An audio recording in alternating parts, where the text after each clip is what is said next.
Yashodanandan Vraj जनरञ्जन यमुनातीरवनचारी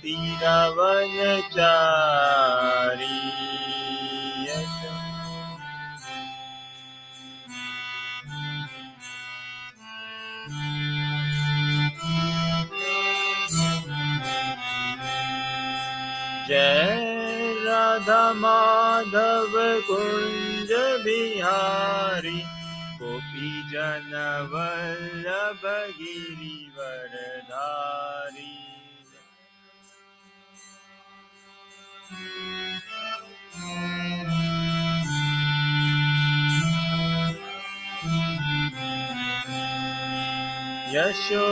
Yashodanandan Vraj जनरञ्जन यमुनातीरवनचारी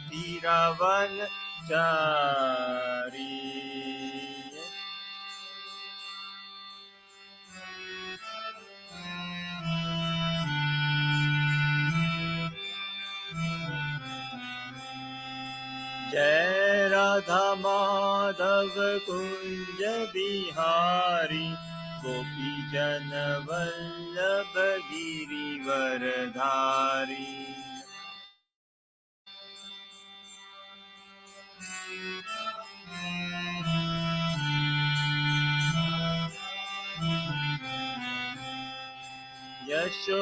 Yashodanandan Vraj जनरञ्जन यमुनातीरवनचारी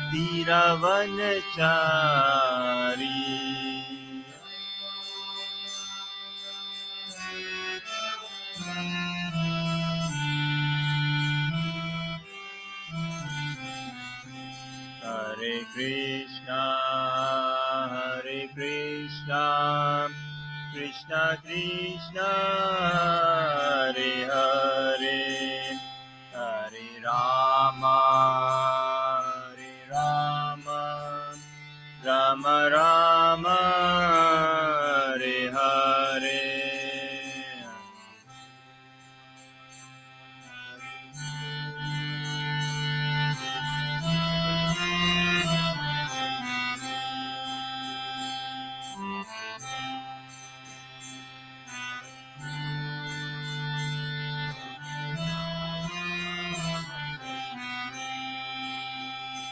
Hare Krishna Krishna Krishna Hare Hare Hare Rama Rama Rama Hare Hare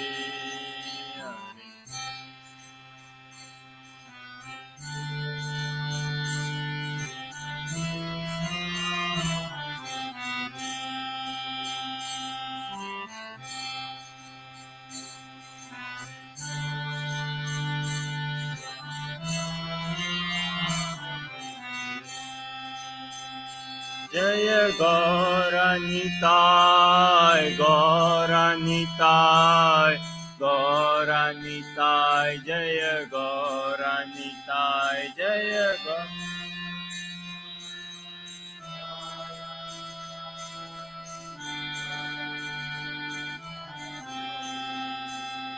Jaya Prabhupada, Prabhupada, Prabhupada, Srila Prabhupada.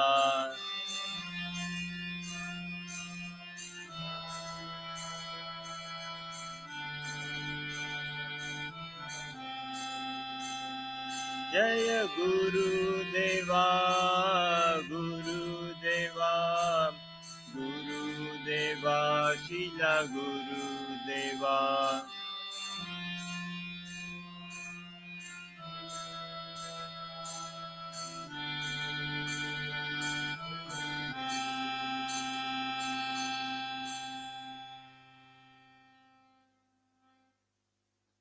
Devor Premanandi.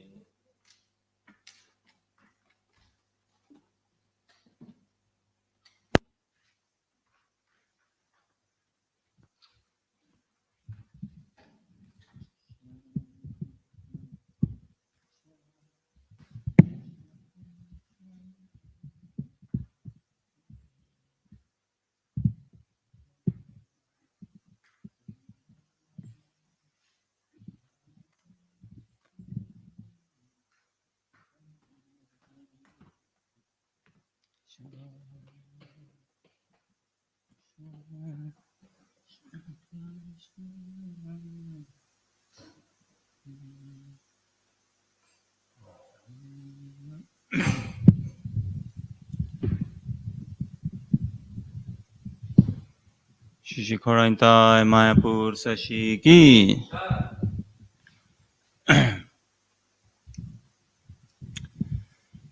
Om Namo Bhagavate Vasudevaya.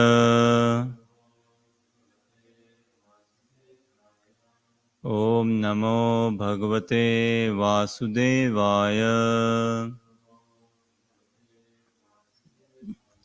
Om Namo Bhagavate Vasudevaya.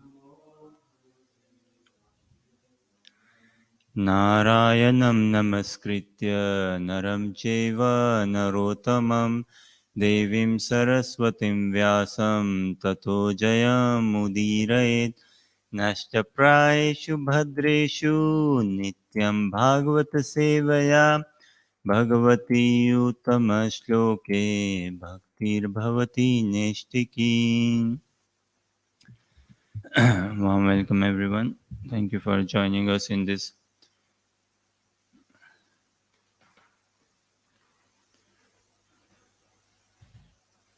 beautiful garden. Huh?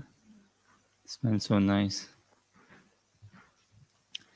Thank you for joining us in this study of Srimad Bhagavatam. Specifically again, 9th Canto, Chapter 4, text 22 onwards, and we'll be seeing, 22 onwards, and we'll be seeing Ambarish Maharaj's pastime. The chapter is entitled Ambarish Maharaj offended by Durvasa Muni, so we'll see the pastime will slowly open up. Say, Srimad Bhagavatam is what? Prem Bhakti Prasud, Prem Bhakti Udgar, Prem Bhakti Upadesh. Prasud meaning origin, the source, opening up. So it is the Prem Bhakti Prasud. It opens, one who takes shelter of Srimad Bhagavatam, one who comes under the care, under the love and care, say.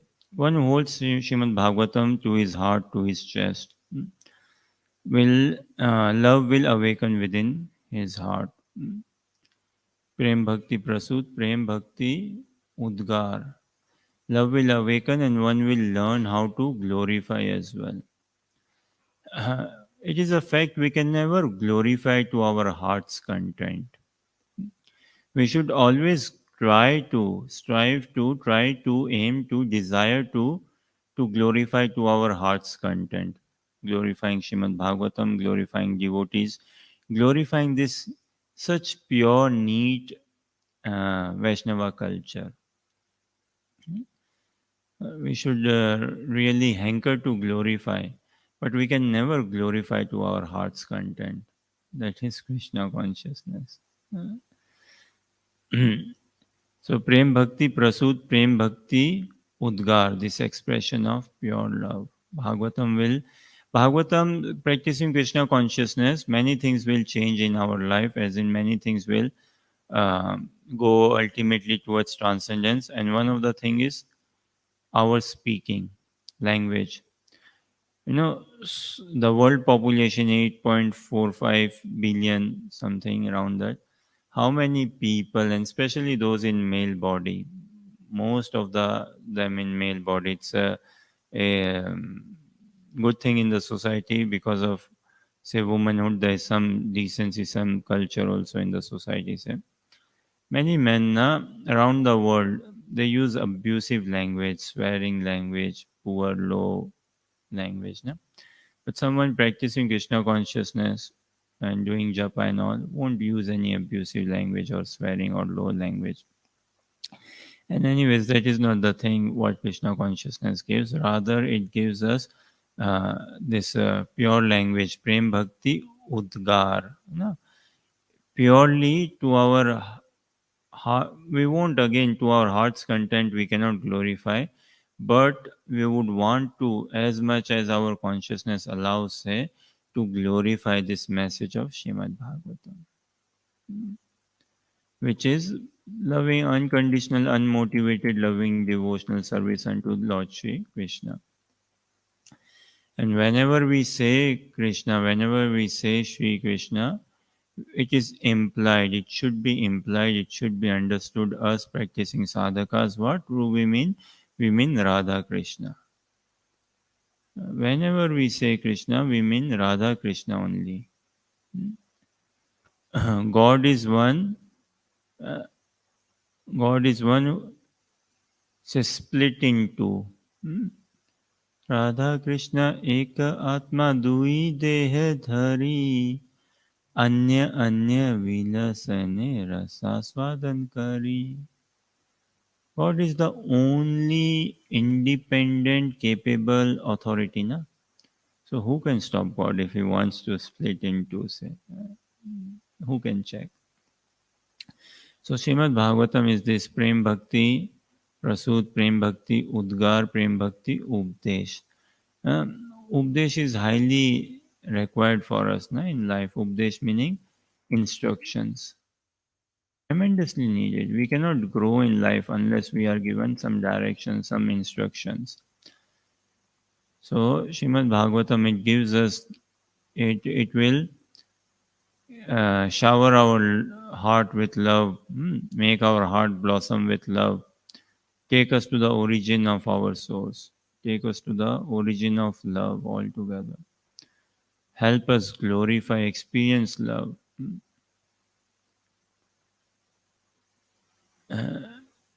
So much of struggle in society, and more so on the mental platform. We struggle to give love and we struggle to receive love also in Krishna conscious sense. So this culture of Srimad Bhagavatam will help us to understand love, understand the origin of love, be in that relationship, and what help us glorify the Lordship. There's no higher joy in this world than speaking about Krishna or listening about Krishna. Japa is what? Calling to Krishna. Na? Japa is a direct phone call to Krishna without any network interruptions. Completely free as well. Japa is what? Talking with God. Japa is talking with Krishna. So there is no higher joy in life than speaking about Krishna or listening about Krishna in the association of devotees. No highest joy. No higher. That is Krishna consciousness.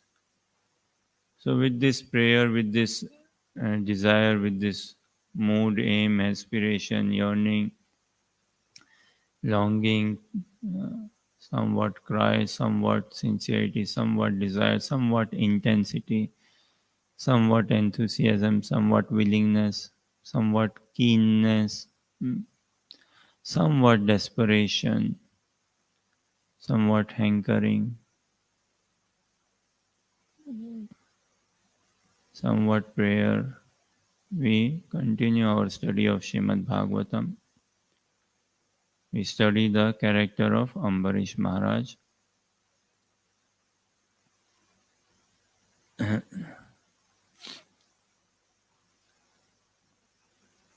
We see from text 22. Ije swemedher adiyajnanam ishwaram mahavibhutayo pachitanga dokshine tater veshishta shita gautamadibi dhanvani abhishrotam asau saraswatim. Translation: in desert countries where there flowed the river Saraswati, Maharaj Ambarish performed great sacrifices, like the Ashwamedha Yajna, and thus satisfied the master of all yajnas, the Supreme Personality of Godhead.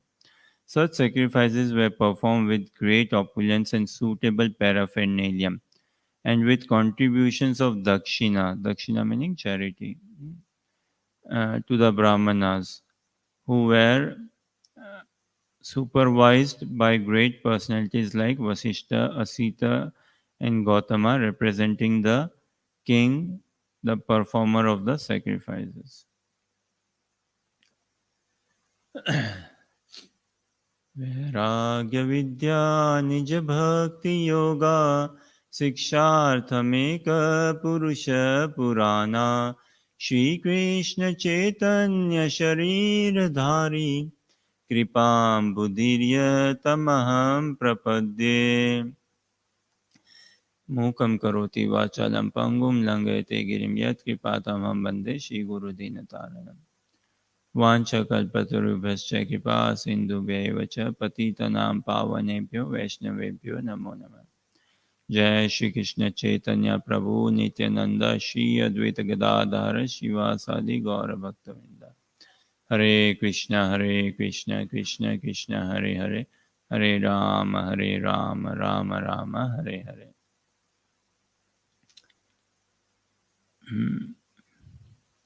So we see the character, the sublimity, the pastime of Srila Ambarish Maharaj.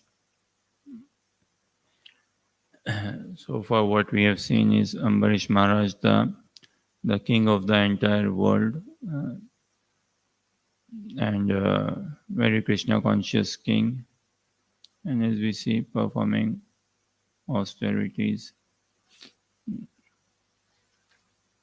Like one thing is a must, as like when we started with Dhruva Maharaj's pastime as well, right? Uh, it was so heart pleasing for fourth canto, chapter 8, and I believe the very first text kind of sets a bit of a tone, a foundation, as in what is the criteria or eligibility for someone to really relish Srimad Bhagavatam. So, if we remember correct, fourth canto, chapter 8, text 1, it spoke something on the life of celibacy, of the four sons of Lord Shiva Brahma, Lord Brahma's four sons. And in here as well, Ambarish Maharaj's pastime we see, ninth canto, 4th chapter, text 1. Here also it says, mm,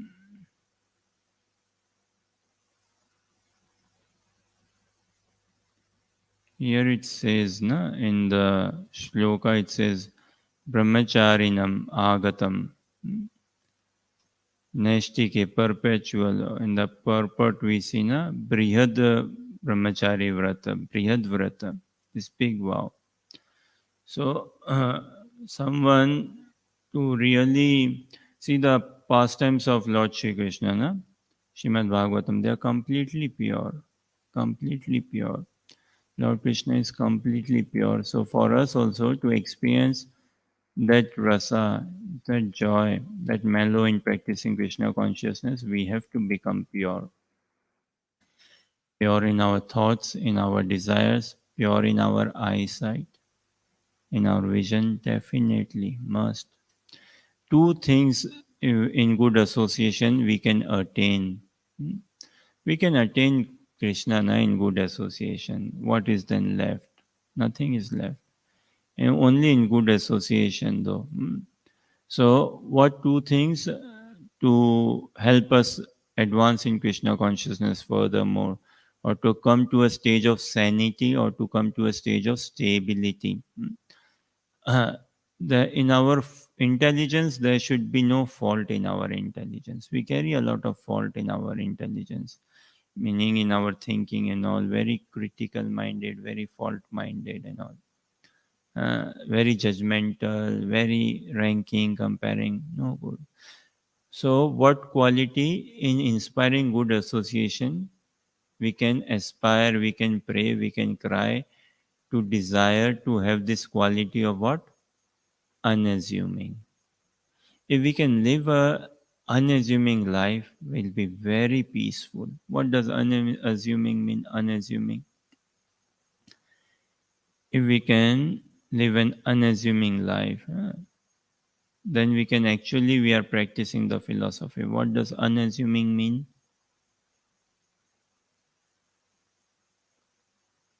So we can check out what unassuming means.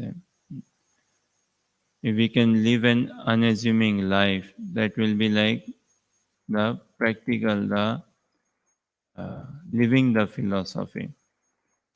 Krishna says na in Bhagavad Gita, Vidya Vinaya Sampanne Brahmane Gavihastini Sunicheva Swapakecha Pandita Samadarshina.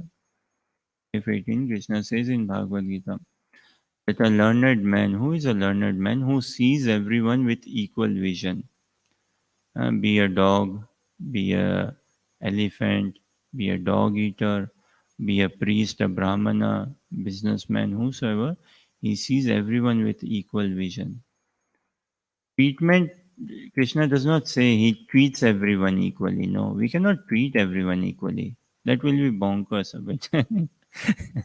If we treat the way we treat, say, humans, if we treat lion in that way, crazy. No. But with equal vision, as in, well, I am a spirit soul, potential pure devotee of Krishna. He or she is also a pure, potential pure devotee of Krishna, maybe in a lion body or whatever body, but deep down, everyone is a potential pure devotee of Krishna. So that unassuming, if we can be unassuming, if we can free ourselves from being the critical, from being the critic. Mind is the, they say, na, mind is the unemployed, unengaged, unwanted critic. A conditioned mind is the unemployed, unengaged, unwanted critic. But if we are nicely engaged, if we are nicely employed, if we are nicely focused in Krishna consciousness, we do not want any gossips in life, we do not want any chit chats, criticisms, and all. So, one thing, practicing Krishna consciousness, we need to pray, we need to aspire, we need to uh, desire, bring our mindset. And this will come actually naturally in very good association. If we are relishing our association, we will go unassuming, meaning non judgmental, not fault finding. So, that thing we need not be fault finding.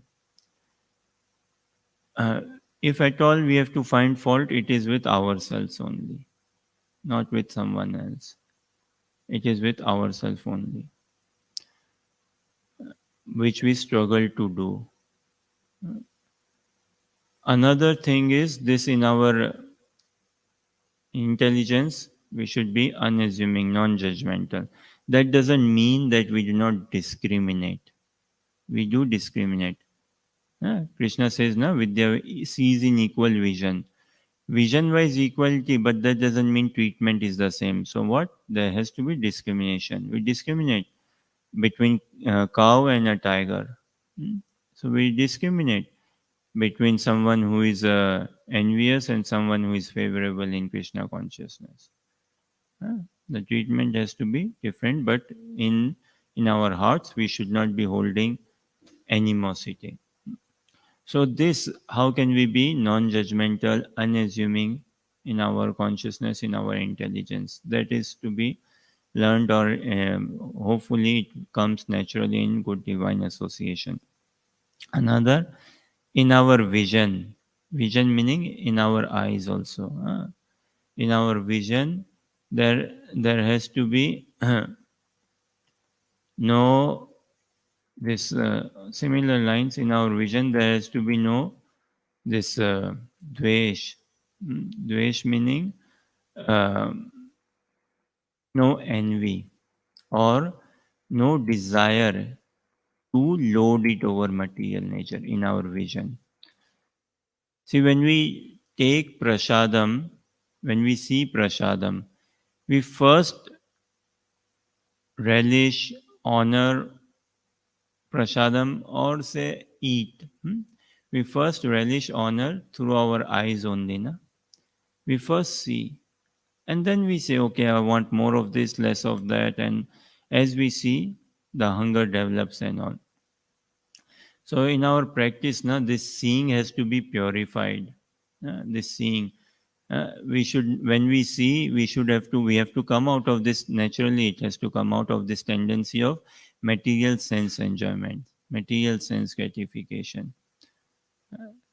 How we look towards women, how we look towards children, how we look towards elderly and others. That has to be seen very much.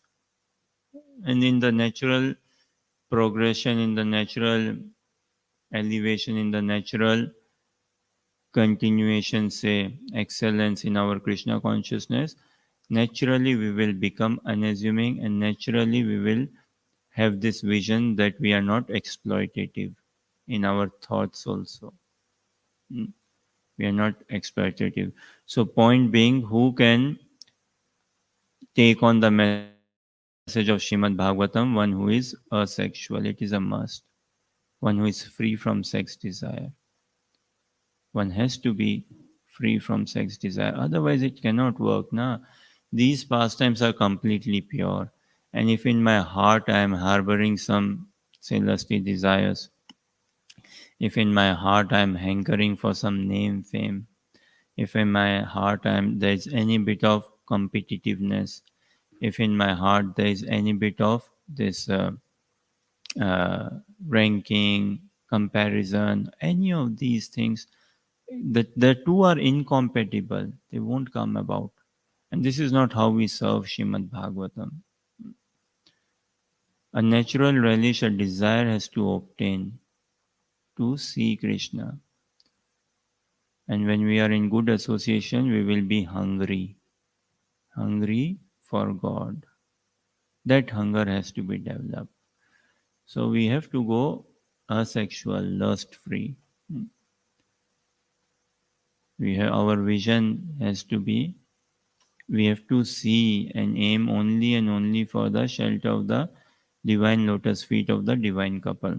Say that we have to give up this business of exploiting, even in the mode of goodness. See, four regulations sadhaka follows, na? No meat eating, no intoxication, no gambling, and no illicit sex. This I am trying to help myself understand only. I am trying to help myself educate only. There's no meat eating, no gambling, no intoxication, no illicit sex. Okay, no meat eating, fine, there's replacement. Take prasadam. Hmm? Eat, take prasadam. Then, no meat eating, there is replacement. Take prasadam. No gambling, there is replacement. Do not gamble. Study shastras. Get purified intellectual appeal. Study shastras. Then no intoxication. Give up intoxication and do chanting, do kirtan. Become intoxicated in the holy name. But this no illicit sex, illicit or even licit. No illicit sex does not give one a license to engage or say indulge or in illicit sex. So this altogether has to vanish, flush out from our system. Since eternity, we have been exploiting material nature. Now, in good association, we can serve. We can serve the message of Srimad Bhagavatam. So let us see furthermore. Text 23. In the sacrifice arranged by Maharaj Ambarisa, the members of the assembly and the priest, especially Hota, Udgata, Brahma, and Adharvyu, were gorgeously dressed, and they all looked exactly like demigods. They eagerly saw to the proper performance of the yajna. The citizens of the state of Maharaj Ambarish were accustomed to chanting and hearing about the glorious activities of the personality of Godhead. Thus they never aspired to be elevated to the heavenly planets, which are extremely dear even to the demigods. This is how a king should be, isn't it? He should be uh, helping, facilitating us that how to lead our life in a way that we are in a pravritti mark, say, in an excellence way, uh, gradual, say, we are moving forwards towards spiritual kingdom, towards establishing, towards aiming for transcendental spiritual consciousness. That is how. And that scope, that possibility is there, in the sense we need not depend. Krishna consciousness is not dependent on anyone. See, the movement, the process is completely non-sectarian. Yeah? Relish will come about when we practice Krishna consciousness in a non-sectarian way. There will be real friendship can only be had in a non-sectarian way. If we are filled with any sectarian thoughts, any sectarian beliefs, ideas and all, within devotional community, outside of devotional community and all, then we cannot really get into becoming attached with Krishna. See, there are 9 stages. Our acharyas tell us what 9 stages in bhakti. What begins with faith. Then, in good faith, one associates with devotees. Then, when one associates with devotees, he engages in chanting, reading, hearing, doing services. Then, what happens as a result of engaging in devotional service? Anarth nivrti, that which is unwanted, things which are unwanted from the heart, they will leave the heart. They will go away. Will free from unwanted things, desires, thoughts, everything in the heart. So once free from unwanted or getting more and more freed means more and more purified, what conviction will come about? Oh yes, the process works actually. You'll be very convinced. Conviction will come about. When convinced, will practice with interest then. Yes. Huh? And there will be a natural interest in the practice of Krishna consciousness. Until that natural interest awakens, it is a push to wake up early in the morning. It is a push to study. It is a push to do japa. It is a push. So many mental thoughts come and drain us down. But when we are naturally interested, well, what's the point? Even if I slept late or what, even if it's cold or windy or dark or something. When naturally interested, we'll do it. Such thoughts won't let us down, won't entertain. And in order to come to that natural interest, there has to be strong conviction. Yes, convinced. No? Convinced. This Krishna consciousness conviction has to go so strong, say so strong. How many hands do we have? 2 hands. Right? Are we convinced we have 2 hands? We are convinced we have 2 hands, right? No one can shake us up. No one. That you don't have 2 hands, you have 3 hands or 4 or 1. No, convinced. So even stronger conviction in Krishna consciousness has to be developed. So when we are convinced, then naturally their interest will be there. And we have seen the process work, na? For us, Kali Yuga, the biggest like conviction is, oh wow, I was carrying so much of filth in my heart and I'm getting through it.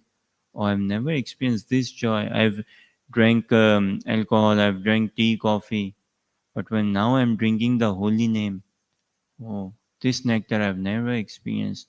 So that when we experience this, when some unwanted things go off our heart, lusty desires and all, then a conviction comes. And then when convinced, we do with interest, yes. And then after performing devotional service in interest, with deep interest, say with interest, comes a stage of attachment. We become attached to the process.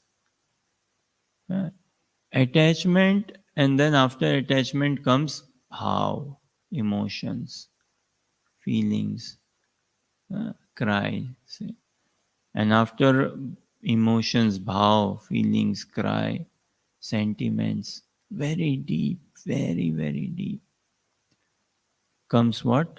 Prem, love, love. So these are the stages in practicing Krishna consciousness, in loving devotional life, in spiritual life. Now, acharyas have outlined us these stages, and these are all scientific. And whatever stage we are, whatever journey we are, we experience all of these 9. Say, We cannot say we don't experience nine. The see slight bit of faith is definitely needed to begin with. Then with faith we associate with devotees. And as we start associating devotees, all these other stages simultaneously start functioning. They simultaneously start working. They simultaneously, as if you press one buttons and so many other buttons, so many other lights and all come about. Huh? So in that way, not sure if you have been to pubs or discos, but not sure. There's something called as pubs and discos, wherein there's this something like spotlight and something like disco light. I'm sure you don't know any of this, but just saying, um, yeah, there's a place like disco and pubs. Again, I'm sure you don't know any of this, but just saying. So evening time, the setting is like this: one light comes on, another light comes on from this side, and all. Mm. So that ways, when we experience some faith, we associate with devotees, and what happens simultaneously? Associating with devotees simultaneously, we do japa. Simultaneously, we get rid of unwanted things. Simultaneously, we become convinced. Simultaneously, we develop a taste. Oh wow, this is amazing. This works. Huh? Way much better than taking a pill from NHS. This works way much better than taking a medicine for sleeping pill or sleeping chai. This works so nice. And then we develop an interest as well simultaneously. And simultaneously we become attached to attending the morning program, Mangalarti, Japa, study and furthermore. And simultaneously we develop some bhav. Simultaneously we develop experience also some love. Although the intensity of experiencing love, the intensity of bhav and all could well be very low, very minute, huh? Very low, very minute, but it is still there. Now, how again in good association only we can see in these stages also, na, it is a big jump to come to level of conviction. Big jump. Level of conviction to interest is a jump again. Or coming to the stage of interest, ruchi, is a big jump, is a big distance. Uh, from faith to associating with devotees to practicing Krishna consciousness to getting rid of unwanted things and to getting convinced and interest, having developing an interest, a real interest. Not interest means then it's not weather dependent. Interest means then it's not any other thing dependent, say. Hmm? So having that coming to a stage of interest is a long distance. But the longest distance is from developing a good real interest to attachment. That's the longest distance. And in this human form of life, we have to pray for minimum attachment. Minimum. Unless we are attached to Lord, unless we are attached to service of the Lord, unless we are attached to the joy of the divine couple, hardly any progress made. Say. Hardly any progress made. Hardly any tangible progress made. Attachment is something we crave for, we should be praying for, craving for. And it is only in attachment that then we will lose sight of this world. Only in attachment. Otherwise, we will be dragged by this world. Otherwise, definitely will be dragged by this world. So, from interest to attachment is a big journey. But in good association, we can come there. We have to come there. This mood we have to build, we have to prepare. And when we study Srimad Bhagavatam, this will come about. So, yes, so the citizens of the state governed by Maharaj Ambarish, they were accustomed to chanting and hearing about the glories. Nothing like new as such. Nothing like, okay, big change or this. No. Naturally, the society at that point in time was laid out like this, that there was scope, there was a room for everyone to practice Krishna consciousness, facility. There was facility provided. Srila Bhakti Siddhanta Saraswati Thakur Maharaj Prabhupada ji used to say this, I believe. What? There are these two English words, na? One is facilitate. uh, Facilitate. What does facilitate mean? To make something easy. To help arrange for something. Facilitate. Okay, it's facilitating something, so helping arrange something. Hmm? And another is felicitate. What does felicitate mean? Felicitate means to award someone, to recognize someone, to give some recognition, to give some award that yes, he has been felicitated, honored, to honor someone. So, what is our award? What is our recognition? What is our honor? Our honor is if we can be used by Krishna, if we can be used by Mahaprabhu. Shri Shikharantai Mayapur Sashi Ki Jai. Our real honor, our real commission would be if we could be used by Mahaprabhu in facilitating this Krishna consciousness. To begin with ourselves and then to the entire universe, whosoever comes in our contact. Whosoever, if we can facilitate that Krishna consciousness in others. But in order to facilitate that, we have to meditate on ourselves. We have to work on ourselves. Work always has to be done on myself only, not on others. Always on myself. That will be our then felicitation. That is the felicitation. The more we give Krishna consciousness, the more Krishna conscious will experience. The more we give out, or the more mercy we receive, that mercy has to ooze out from us. It has to ooze out from us in our internal, external consciousness. It was not any unnatural for those citizens to be Krishna conscious. And even now, for us, we need not depend on any king, prime minister, president, or anyone, any other authority. No? It is unchecked. No? Krishna consciousness is completely unchecked. It's completely like say non-sectarian and furthermore. So it is not dependent on any material force, on our proper attitude, and we can make it all the way through. 25 text says, those who are saturated with the transcendental happiness of rendering service to the Supreme Personality of Godhead are uninterested even in the achievements of great mystics, for such achievements do not enhance the transcendental bliss felt by a devotee who always thinks of Krishna within the core of his heart. So this is Krishna consciousness, na? To param drishtva nivartate, to bring about a transcendental change in our consciousness, to help us get attracted to the transcendental message. Param drishtva nivartate. Param meaning transcendental. Drishtva vision. So we have to develop this transcendental vision. And naturally, as we practice Krishna consciousness in devotee association, we'll experience joy. And such joy, no comparison of that joy with society. So once we little bit discuss now what? One thing is to be engaged in the trading of coal. Coal, you know, coal? There's a place near Les Mehego in Karuna Bhavan, ISKCON, Scotland, in Les Mehego. Near Les Mehego, there is a place called as Coalburn. Not far, very close.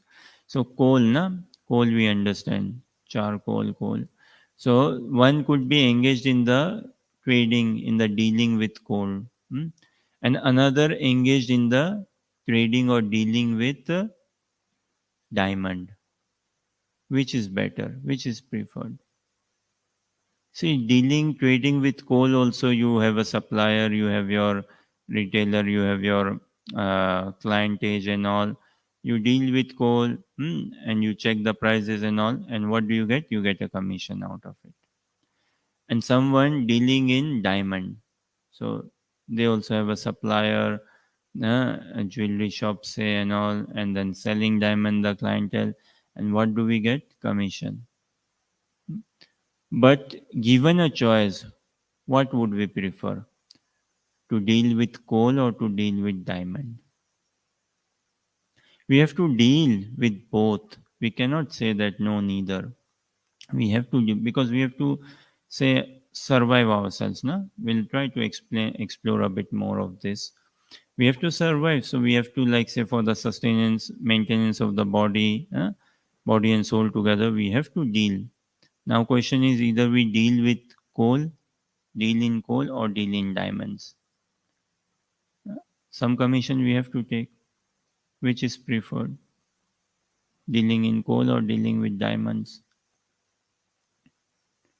Hope it is not a very tricky or tough question. Well, I personally speaking, I don't like tricky questions. I don't know what tricky question is like, and what's the point in having a tricky question? It's not like a riddle or puzzle as such in Krishna consciousness.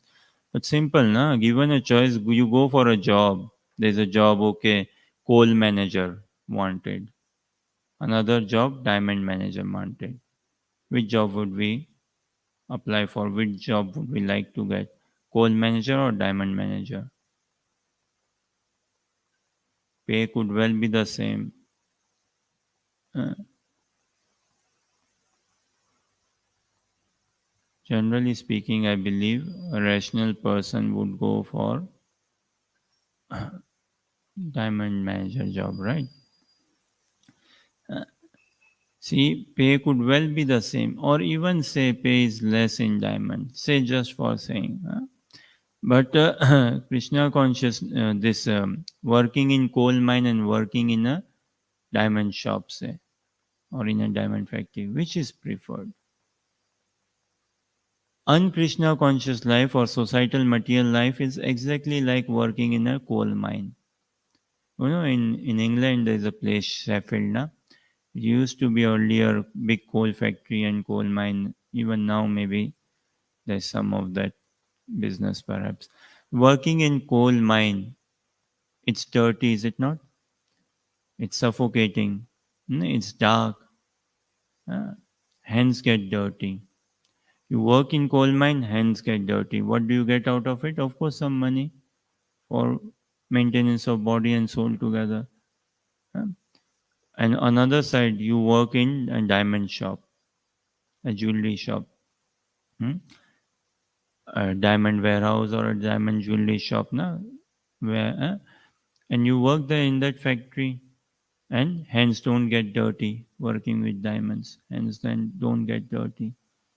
Uh, Much better condition, much better situation, and a higher sense of sense gratification, say, and hands don't at all get dirty. Hands don't get dirty. So that is Krishna consciousness. It's not that don't eat or don't sleep or don't drink or don't travel or don't work or don't study, or don't do business. No, everything, but do it Krishna conscious way. No getting hands dirty. But who will help us transition from living a filthy materialistic life where hands and feet all are tied up in mud only? Ah, it's a very gross life we live if not practicing Krishna consciousness. I may sound a bit gross, but it is the gross reality. Hmm? If we don't actually revive our original consciousness, revive our relationship with Krishna, then our hands, feet, our entire consciousness is sucked in mud only. Hands getting dirty altogether. But practicing Krishna consciousness, such a higher joy, and hands don't get dirty. So why not? Why not practice Krishna consciousness?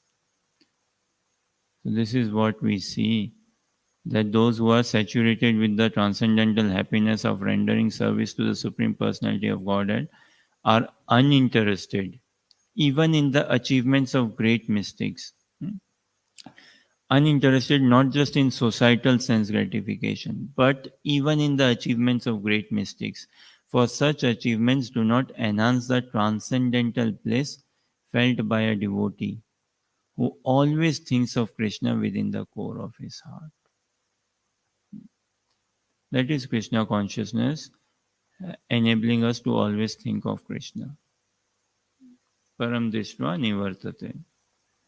If we can find our fascination in this message, na Param Drishtva Nivartate, Bhagavad Gita 259, Krishna says, na Visaya Vinivartante Niraharasya Dehina Rasovarjam Rasopiyasya Param Drishtva Nivartate. Okay, if it is on your screen, maybe you can read the translation there.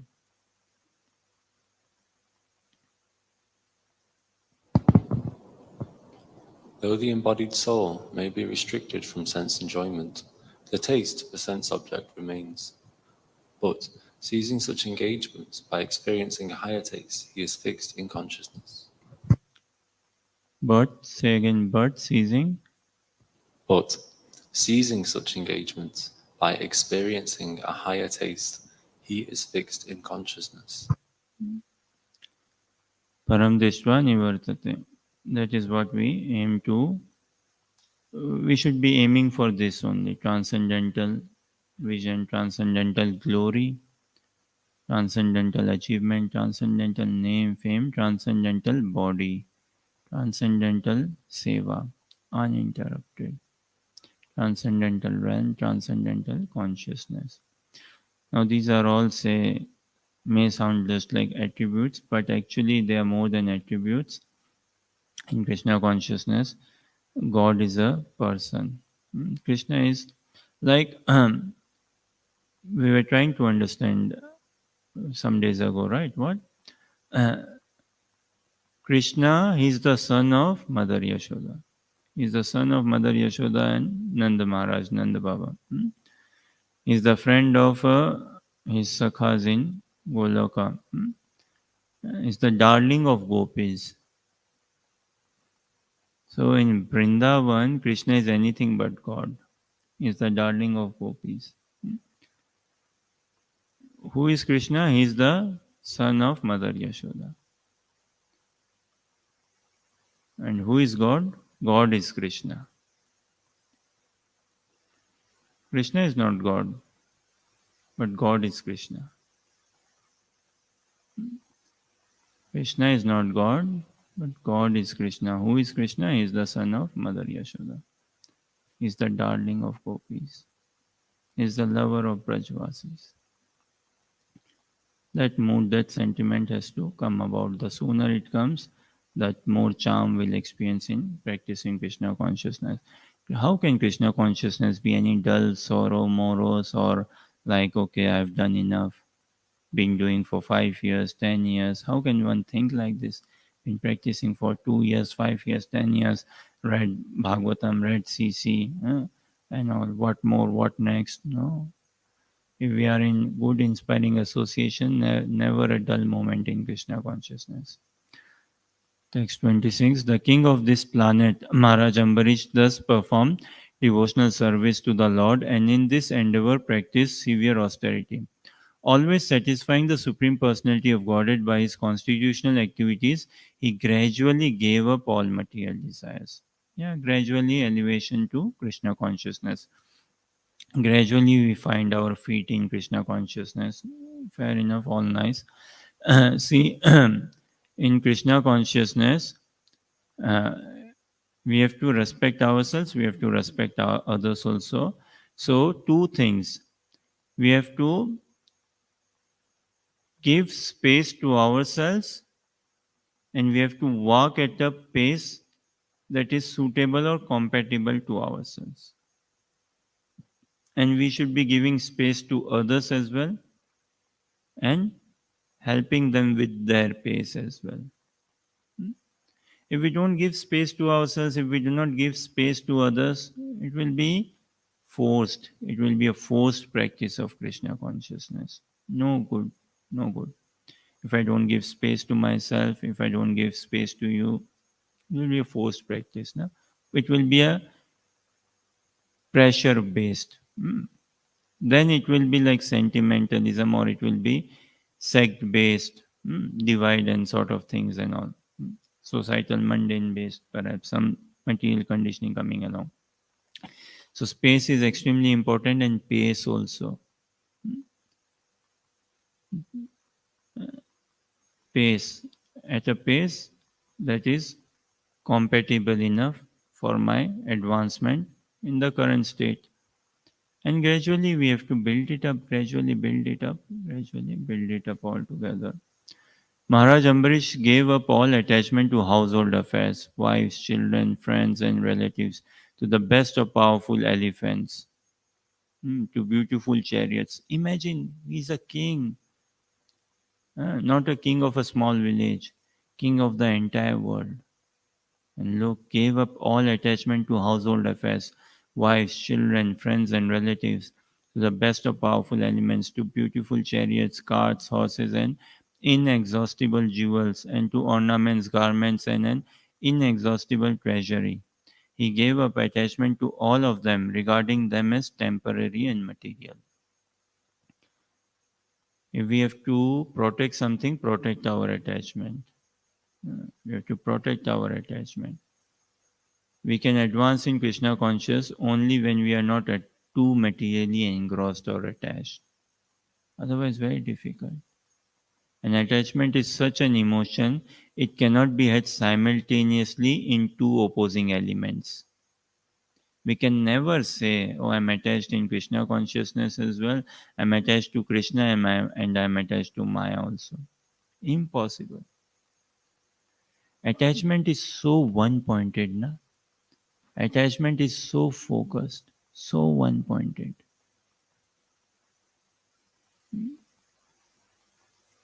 So, in good association, we can develop this attachment for the message of Krishna consciousness. Societal, we think that, oh, I'm too attached. I'm too attached to Maya. I'm too attached to maybe Netflix. I'm too attached to mm, money, things and all. But if in good association, this attachment can come about. Srimad Bhagavatam 11:26-26 is beautiful. ततो दुसङ्गमुत्सृज्य सत्सु सज्जत बुद्धिमान् सन्त एव च चिन्तन्ति मनोव्यासङ्गमुक्तिभिः ततो दुसङ्गम उत्सृज्य उत्सृज्य meaning give up completely. What? Dusanga, faulty association, bad association. Therefore, completely give up bad association. Satsu sajjita buddhiman. Shastras, many places, they quote us as buddhiman, meaning intelligent. Expectation is from whom? From an intelligent person only, right? There's always an expectation from an intelligent person only, caliber person, and capable person. And scriptures, they address as capable, intelligent person, caliber. Satsu sajjita buddhiman. Become what you are. Uh, Such an irony. What we are, we do not live by that. And what we are not, we are wanting to be that. Wow. Is it not? What we are, pure potential, pure devotee of Krishna, pure lover of Krishna, pure souls. Uh, to be experiencing always joy, bliss, secured, calm, peace, furthermore. And what we are not, we are not this material body or matter based. But what we are not, we are so much fueling ourselves this identity crisis altogether. What? Oh, nationality identity crisis, na? British, French, German, European, this, that, left wing, right wing, so many things, so many ideologies, and so many such identities we are forcing ourselves upon. Many people, especially youth, uh, throughout the world, they want to fit in. Somehow I blend in. Somehow I fit in with the society. Some are wanting to look good, some are wanting to look cool. Worldwide, good guys want to fit in the good boys club, bad boys want to fit in the bad boys club. And all of this, why? Because of a lack of good engagement. Why do we as such like, see na, um, so many things we do in life hardly makes sense. But why do we do it? Why do we give time? Why do we give attention? Because we do not have any better, higher thing to do. We don't have any higher engagement to do. Uh, People may just walk up some streets and all, go to some community, try to say smash some windows. Why? Haven't got anything other to do, anything good to do. So what to do? Okay, let's smash some windows. This Krishna consciousness gives us a highest engagement, not a higher, highest engagement. Param drishtva nivartate. So tato dusangam utsirja satsu sajjeta buddhiman. Santa evasya chindanti. Chindanti means completely cuts off, takes away, cuts off. Santa evasya chindanti. Certainly, a devotee, a saint, will certainly tear apart, cut apart altogether. Santa evasya chindanti. Mano vyasangam ukti bhi. This vyasan, vyasangam. This heavy attachment. Mano vyasangam ukti bhi. Through his powerful speech.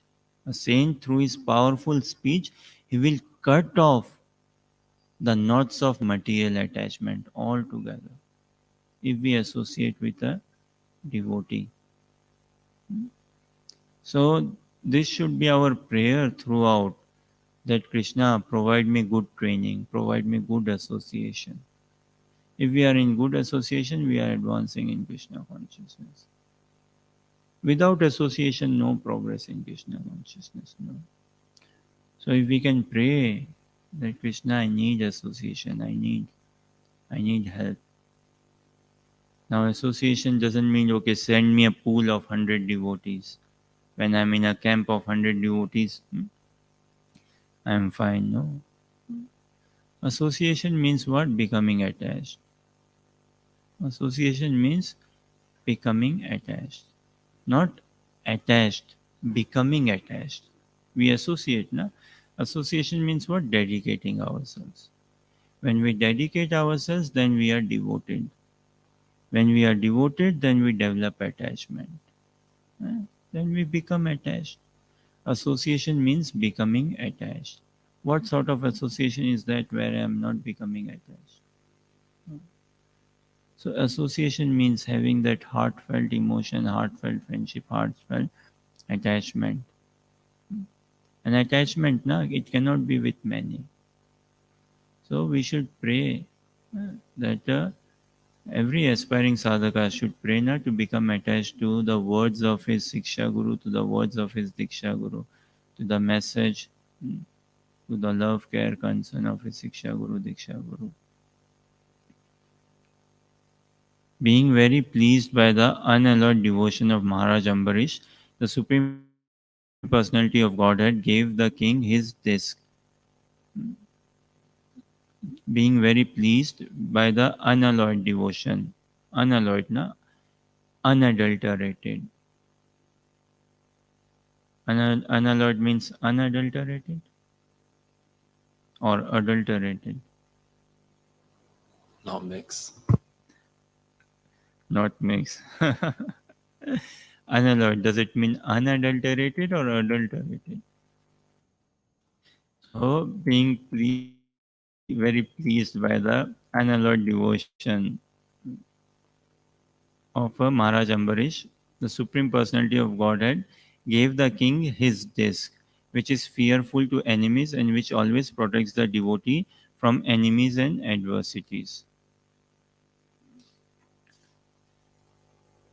To worship Lord Krishna, Maharaj Ambarish, along with his queen, who was equally qualified, observed the vow of Ekadashi and Dwadashi for 1 year.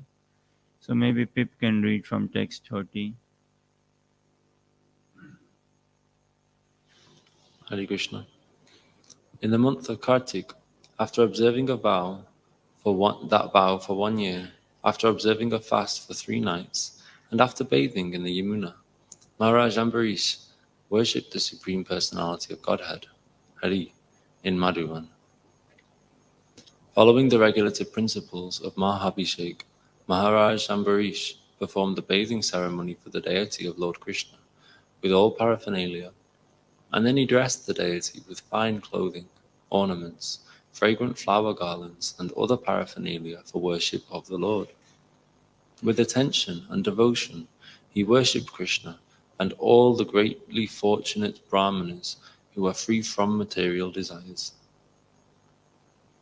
Thereafter, Maharaj Ambarish satisfied all the guests who arrived at his house, especially the Brahmanas. He gave in charity 60 crores of cows whose horns were covered with gold plate and whose hooves were covered with silver plate.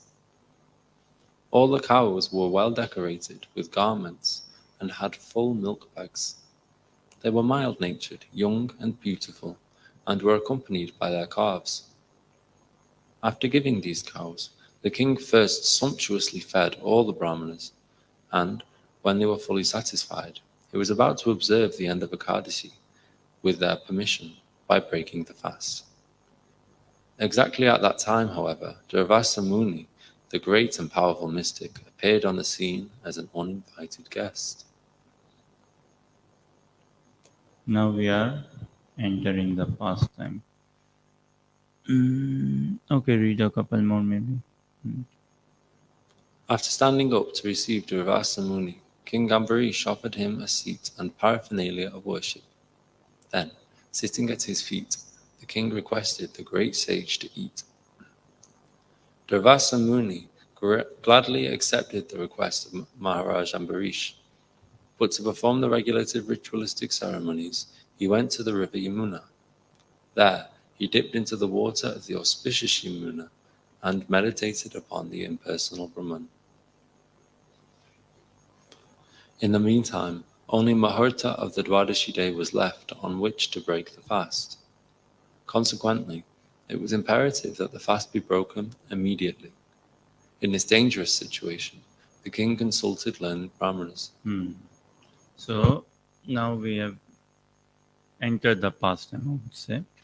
So now King Ambarish, along with his wife, his good wife, good devoted wife, loyal, chaste, such exalted wife, he performed this vow of Ekadashi, observed this vow of Ekadashi for full 1 year.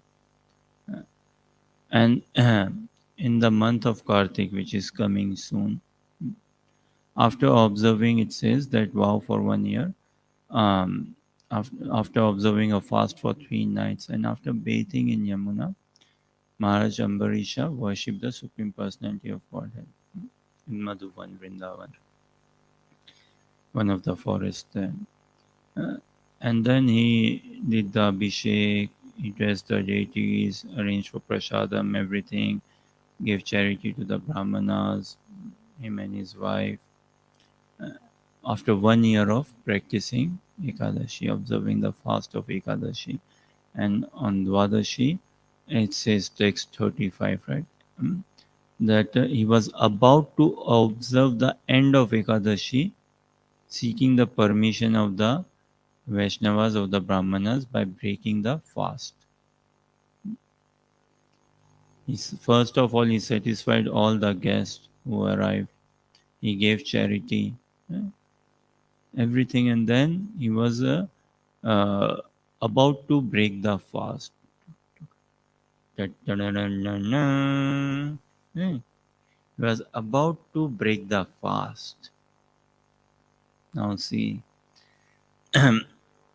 glorious are those who get a turning point in life. You know, in our lives, we have received so many turning points. We have received, but we fail to notice. We fail to notice. We fail to appreciate. If we can notice, then we fail to appreciate a turning point. Here in a turning point, right? that the king and his wife very nicely dressed, the whole mood is so vibrant, so jolly. 1 year the king is now going to break this fast of Ekadashi, presuming with king. Of course the king is never alone, his whole entourage and saints and brahmanas, and with the king some others might have fasted, some family members and furthermore and all. Hmm? And such a good mood. King is giving charity. He's very kind-hearted. He's giving charity. Brahmanas chanting and everything. Hmm? And what happens? Ta-ta-na-na-na-na. Exactly at the time. This is what the translation says, right?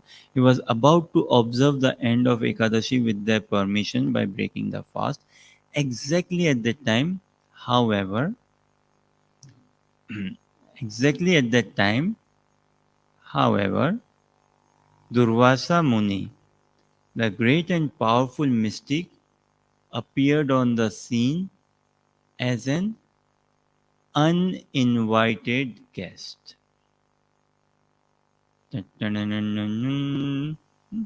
Right? So, after standing up to receive Durvasa Muni, King Ambarish offered him a seat and paraphernalia of worship. Then, sitting at his feet, the king requested the great sage to eat. And Durvasa gladly accepted the request of Maharaj Ambarisha, but to perform the regulative ritualistic ceremonies, he went to the river Yamuna. There he dipped into the water of the auspicious Yamuna and meditated upon the impersonal Brahman.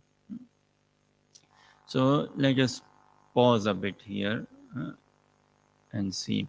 So uh, this the king is now a turning point. Na? He is about to break his fast and an uninvited guest appears. Who is the guest? A powerful mystic. Powerful. Uh, Brahmana. He's a Brahmana. He's a powerful mystic. Powerful yogi. Durvasa Muni appears. Not just alone, with his disciples. 10,000 odd disciples. He comes. Hmm, to knows na that the king he and his wife observing this fast vow of Ekadashi, which is coming to fruition and all. So to give darshan, say he appears. Now, turning point na this uninvited, beautiful na such uninvited. In our lives also we receive so many uninvited calls, uninvited messages, uninvited emails, uninvited incidents, what not. It may seem it is uninvited, but it is all invited. Who is inviting? My karma and my desires are only inviting them. It may appear it is uninvited, but if we are in good association with good faith, then Krishna is using that karma and say desire and giving it a good, proper Krishna conscious bhakti touch. In the sense, Parikshit Maharaj we see in Srimad Bhagavatam, the very first canto. Parikshit Maharaj, he was a ruler, he was a king, great Krishna conscious ruler, not just pious, not just good ruler, great Krishna conscious devotee ruler, Parikshit Maharaj. What happens? One fine day, he goes to forest for hunting, for sports. Fine. And he goes with his, again, not alone, with his ministers and other army and some soldiers, maybe small, but still he goes, yeah, not alone. And what? In the forest, in the woods, he loses track, he loses path.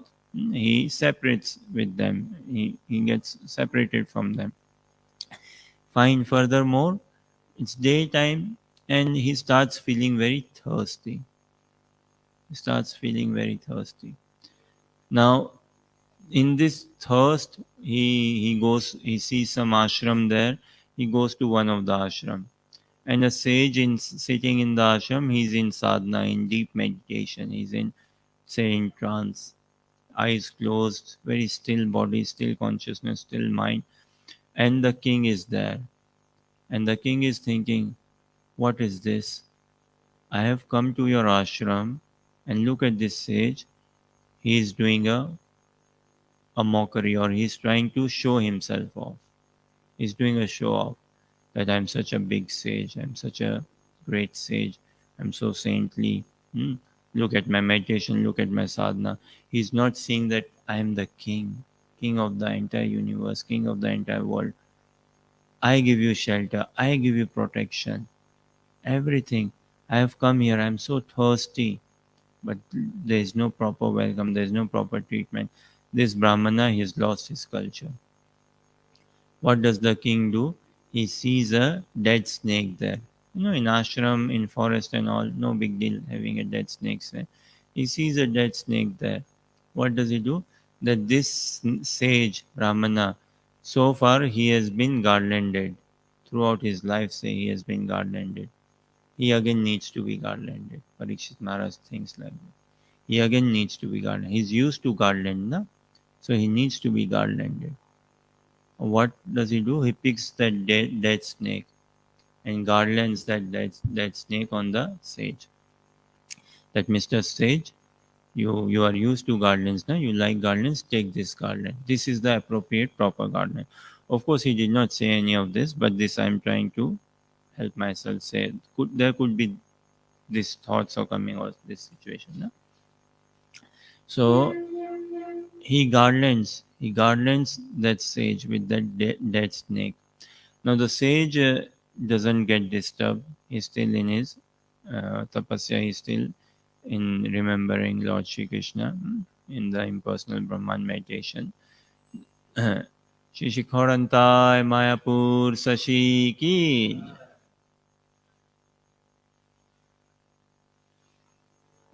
So the sage, he doesn't get disturbed. But Parikshit Maharaj, he gets disturbed and all. And later on, what happens? The Brahmanas, the sage's son, the sage's boy, his son, he gets to know such a such thing has happened. Hmm? He was in a river, pond, lake, river, taking swim, bath with his friends, and he gets to know, your father, this king came and he did this thing to your father. And the Brahmana's boy, Shringi, he curses the king. He says, oh, this king, he's so puffed up. He's very proud, very puffed up. He curses the king and he says, okay, king, you have done this to my father. You will meet death in 7 days. Hmm? A snake, Takshak Nag, a snake is going to come and take away your life. So Parikshit Maharaj, the king, got this news as well. And this was what? A turning point in his life. A turning point. In order to advance, if we want to advance, we have to come across turning points in our. Otherwise, how do we advance? Currently, we are not advancing towards Krishna, right? Currently, we are not going in that on the way to Krishna, say. And it's only when we some turning point, some message comes our life, then we can turn ourselves, we can take shelter of Krishna. Now, what happened in Parikshit Maharaj is not like karma playing or desire playing. Huh? He's a transcendental personality. That is Krishna's direct intervention, direct arrangement for him, Parikshit Maharaj, to get him closer. That can be said that Krishna is experiencing separation from Parikshit Maharaj, so he wants him home. But for us, whatever happens, it's because of our karmic reaction and our mundane desires. However, practicing Krishna consciousness in association of devotees, those karmic reaction, those mundane desires can be transcendentalized. They can be channelized. They can be put in the path of transcendence. Similar for Arjuna also we see he was in the middle of that battlefield and he got confused. 13 years he waited for this day to come to fight. 13 years huh, with his brothers. So much of like patience, so much of build up, so much of build up. And finally the day came that he could engage in this war, satisfy his mother's pain, his wife's pain, all of this, satisfy his vows and everything. And seeing that in that war situation, he's reeling. His mind is reeling, he's depressed, he's confused. What do I do? So that was a turning point directly arranged by Krishna for him. So that through Parikshit Maharaj, through Arjuna, we can get educated how to be Krishna conscious. And here, through Ambarish Maharaj, how to be Krishna conscious, we can get educated. Durvasa Muni was not asked for, he wasn't formally say invited.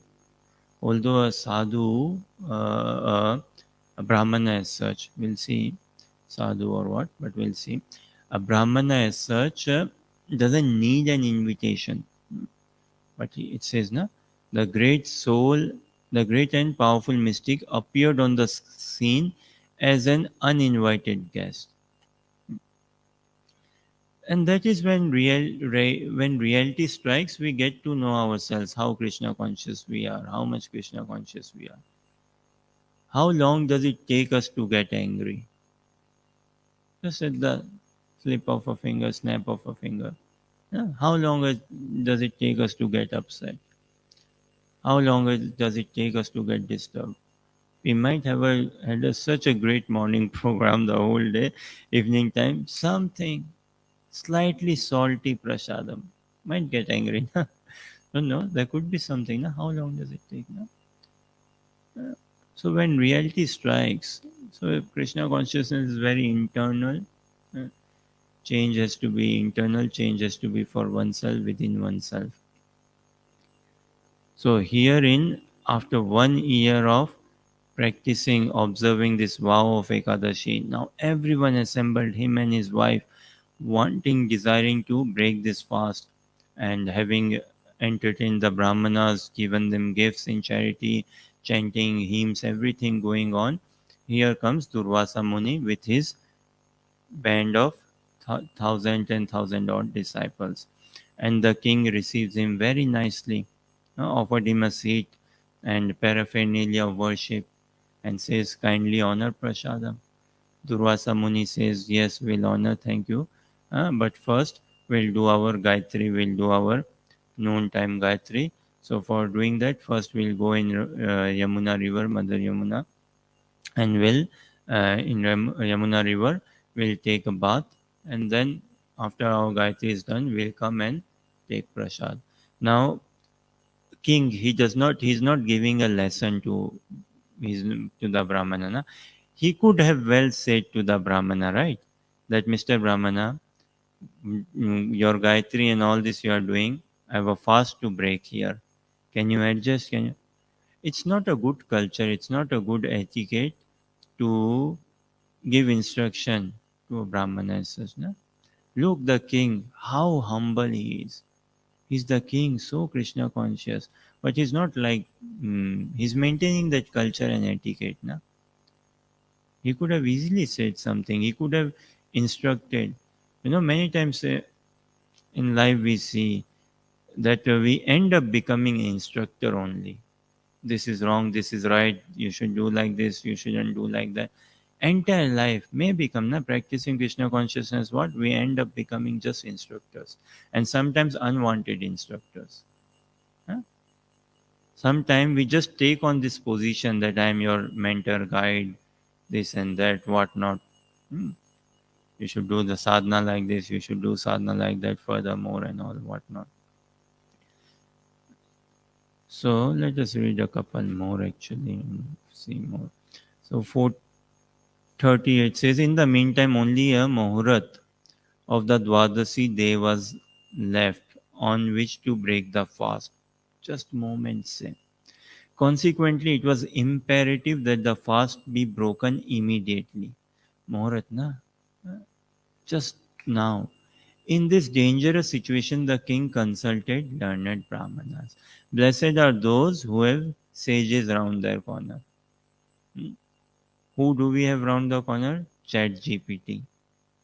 Something, na? Chat GPT is called, or chat something.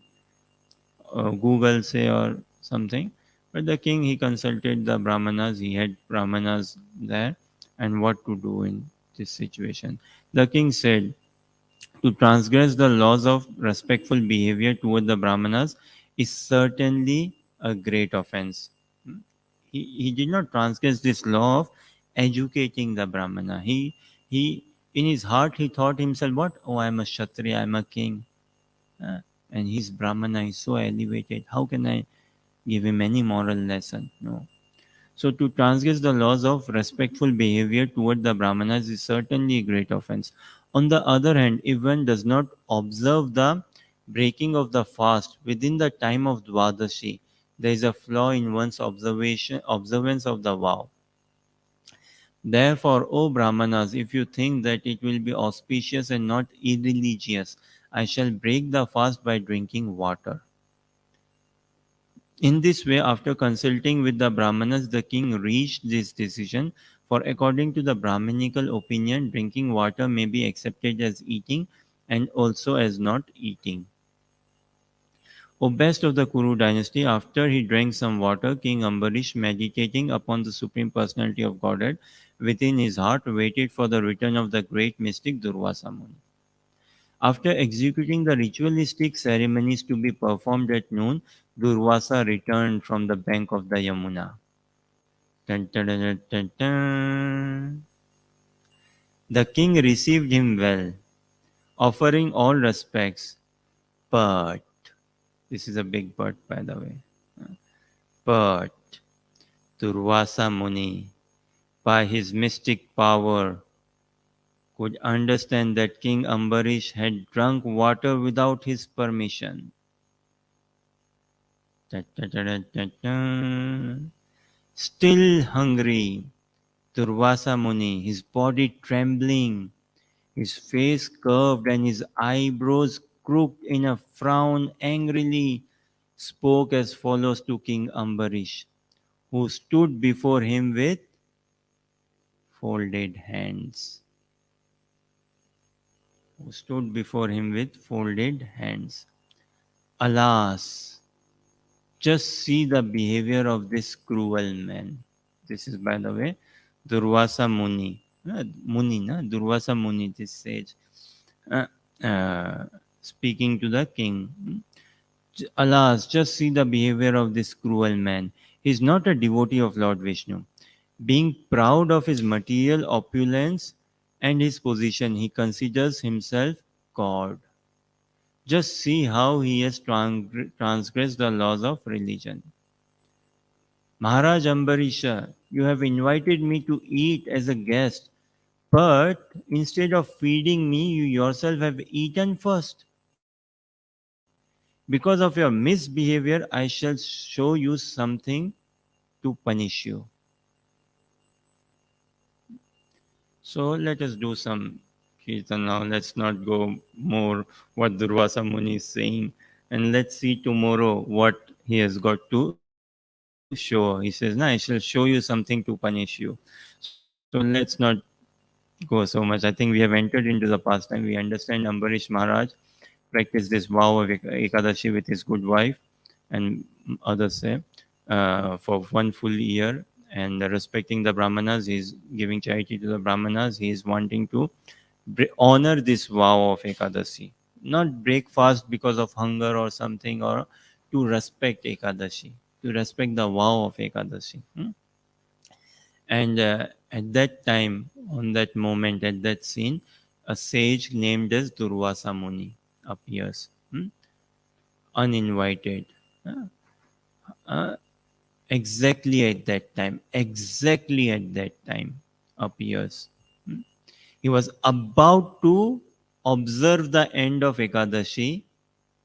However, again, this is a big however, exactly at that time, Durvasa Muni, the great and powerful mystic, appeared on the scene as an uninvited guest.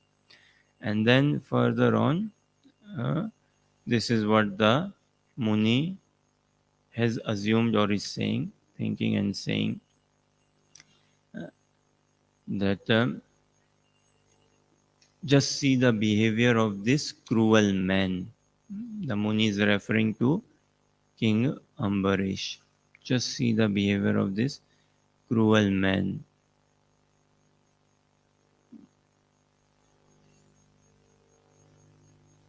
You've invited me to eat as a guest, but instead of feeding me, you yourself have eaten first. Because of your misbehavior, I shall show you something to punish you. I don't think so. We need to see this tonight, what he is going to show the king to punish him. Let's leave this, say, punishment or this showing sort of business. Now, this I shall show you something, I shall show you something. No, no. Let us now see the deities and chant for the pleasure of the Lordship and his pure devotees. भज गौरांग कह गौरांग लह गौरांगिर नाम रे भज गौरांग कह गौरांग लह गौरांगिर नाम रे भज गौरांग कह गौरांग लह गौरांगिर नाम रे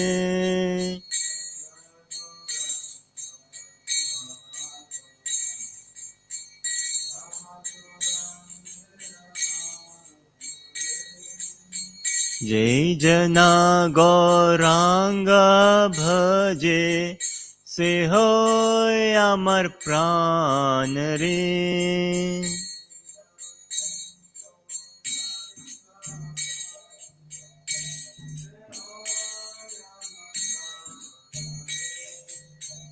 जय जना गौरांग भजे से होय अमर प्राण रे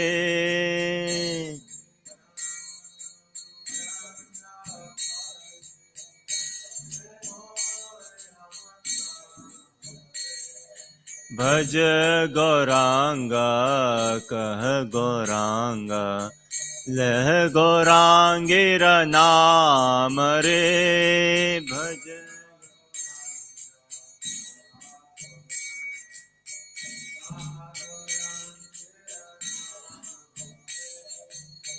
गौरांग बोलिया दुबाहु तुलिया गौरांग बोलिया गौरांग बोलिया दुबाहु तुलिया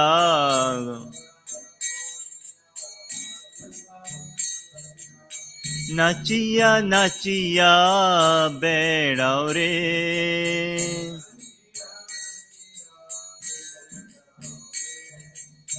गौरांग बोलिया दुबाहु तुलिया नाचिया नाचिया बेड़ाओ रे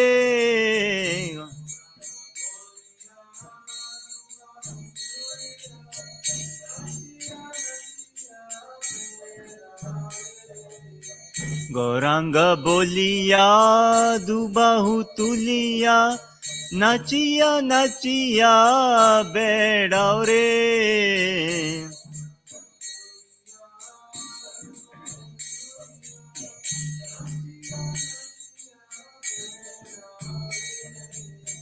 भज गौरांग कह गौरांग लह गौरांगिर नाम रे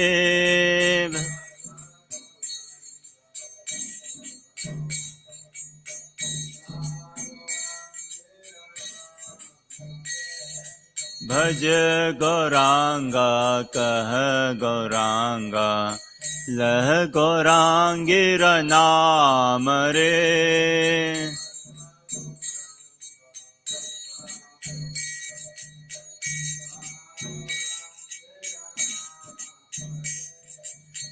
जय जना गौरांग भजे से होय अमर प्राण रे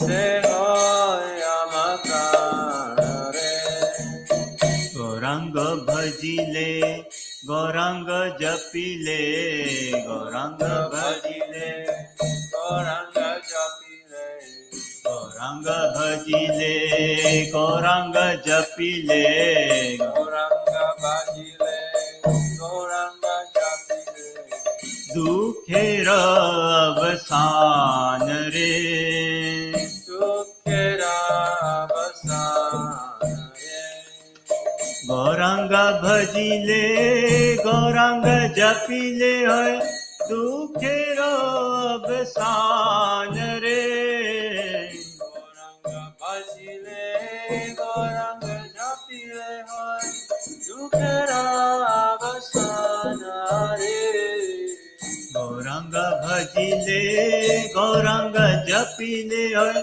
दुखेरो अवसान रे गौरांग भजिले गौरांग जपिले दुखेरा अवसान रे भज गौरांगा कह गौरांगा लह गौरांगी राम रे भज गौरांगा कह गौरांगा कह गौरांगे राम रे जय जना गौरांगा भजे से हो अमर प्राण रे जय जन गौरांगा भजे से होय अमर प्राण रे जय जना गौरांगा भजे से हो अमर प्राण रे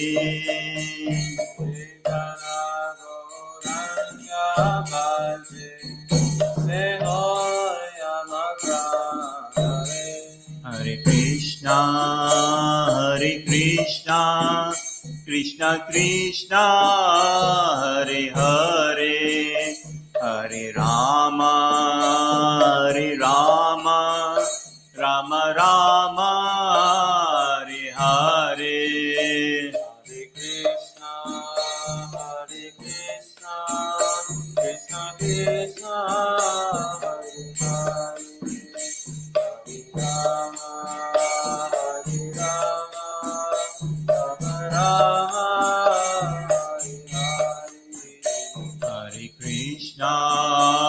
Hare Krishna, Krishna Krishna, Hare Hare, Hare Rama, Rama Rama, Hare Hare.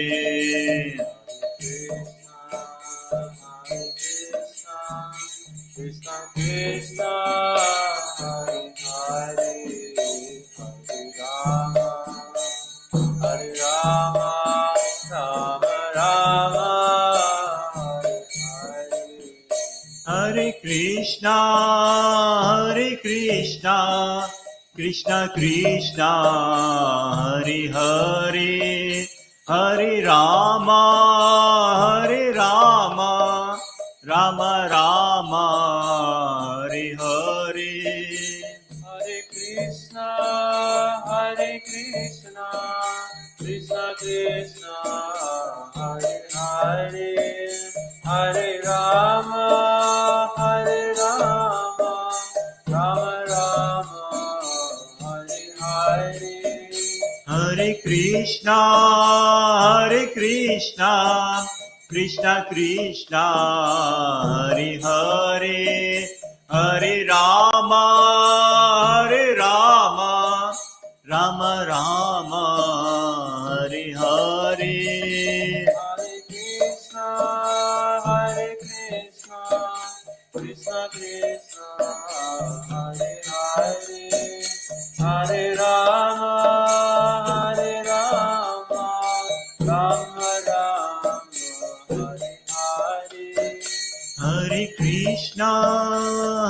Krishna, Krishna Krishna, Hare Hare, Hare Rama, Rama Rama, Hare Hare. Hare Krishna, Krishna Krishna, Hare Hare, Hare Rama, Rama Rama, Hare Hare. Hare Krishna, Krishna Krishna, Hare Hare, Hare Rama, Hare Rama, Rama Rama, Hare Hare. Hare Krishna, Krishna Krishna, Hare Hare, Hare Rama, Hare Rama, Rama Rama, Hare Hare. Hare Krishna, Hare Krishna, Krishna Krishna, Hare Hare, Hare Rama, Hare Rama, Rama Rama, Hare Hare. Hare Krishna, Krishna Krishna, Hare Hare, Hare Rama, Hare Rama, Rama Rama, Hare Hare. Jaya Gauranitai, Gauranitai, Gauranitai, Jaya Gauranitai. Jaya Gauranika, Gauranika, Gauranika, Jaya Gauranika. Jaya Gauranitai, Gauranitai, Gauranitai, Jaya Gauranitai. Jaya Gauranika, Gauranika, Gauranika, Jaya Jaya Gauranika. Gauranitai, Gauranitai, Gauranitai, Jaya Gauranitai. Jaya Gauranika, Gauranika, Gauranika, Jaya Gauranika. Shri Gauranitai Bhagwan ki. Jai. Okay. Let us see. So, Durvasa Muni is saying, I shall show you something to punish you. No, we don't see what he's showing. Let's see, maybe let's. Maharaj Ambarish, you have invited me to eat as a guest, but instead of feeding me, you yourself have eaten first.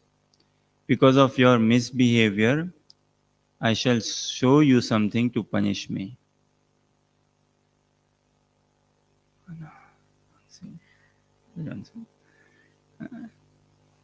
No, let's not see. Let's not see this tonight. We try to have a peaceful night tonight. Let's not see what he's going to bring up. Say. But let us just see until here, see this turning point coming about in the life of Ambarish Maharaj. Now look, turning point came in the life of Arjuna. And that turning point, he made it a complete Krishna conscious turning point and attained pure Krishna consciousness. Turning point coming in the life of Parikshit Maharaj.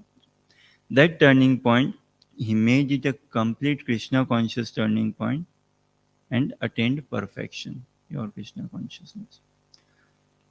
Turning point came in the life of Dhruva Maharaj.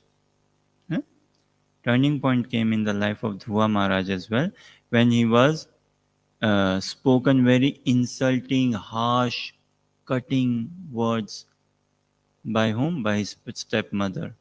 When his father did not react as he should be reacting, and when he was uncalled for, uninvited, right? The words coming from the mouth of Suruchi towards Dhruva Maharaj, were they invited? No, they were uninvited. However, suddenly they just came about. Just like here we see, Durvasa Muni came to the scene as an uninvited guest. So, turning point came in the life of, just as Dhruva Maharaj was ascending to go to his father's lap, just as he was going, how much space was he wanting, say? As he was going to his father's lap, what was he wanting? No. But at that point, a turning point came about. which then he took it towards a Krishna conscious turning point. Krishna conscious turning point. No? A turning point came in everyone's life. Dhruva Maharaj, Prahlad Maharaj, turning point came in his life. For Ambarish Maharaj, we see a turning point coming in his life, and we'll see further how he makes it a pure Krishna conscious event. So, this is Krishna consciousness. We will come across many events in our life. Now, in good association, with good prayer, with good desire, with good attitude, we have to pray to make each and every event to be a Krishna conscious event. What does Krishna consciousness mean? In simple, see, this may sound a bit technical language, na? Krishna consciousness. What does it mean? Krishna consciousness means seeing the joy of the divine couple. Krishna consciousness means we pray that Radha Krishna, my dear Radha Krishna, you ever remain happy. My dear Radha Krishna, you ever enjoy the company of each other. My dear Radha Krishna, you always be in the company of each other. My dear Radha Krishna, you always relish the company of each other. My dear Radha Krishna, you always relish, be peaceful, you be safe from all the calamities. That is Krishna consciousness. To pray for the security of the divine couple.